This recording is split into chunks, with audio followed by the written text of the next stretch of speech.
মধ্যপ্রাচ্যের উত্তেজনার মধ্যে আবারও কড়া বার্তা দিয়েছেন মার্কিন প্রেসিডেন্ট ডোনাল্ড ট্রাম্প।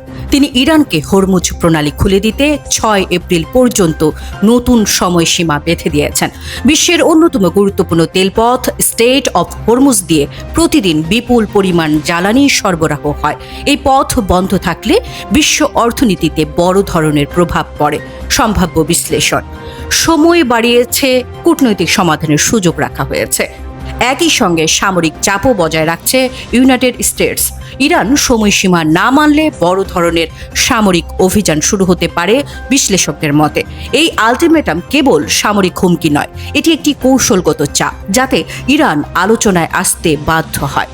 সম্ভাব্য প্রভাব, তেলের দামে অস্থিরতা বাড়তে পারে, মধ্যপ্রাচ্যের যুদ্ধের বিস্তার ঘটতে পারে, বৈশ্বিক সরবরাহ ব্যবস্থায় বড় ধাক্কা লাগতে পারে। পর্যবেক্ষকদের মতে 6 এপ্রিলের সময়সীমা এখন পুরো বিশ্বের জন্য একটি গুরুত্বপূর্ণ ডেডলাইন হয়ে দাঁড়িয়েছে। আরও আপডেট পেতে সাবস্ক্রাইব করুন পালস নিউজ 360।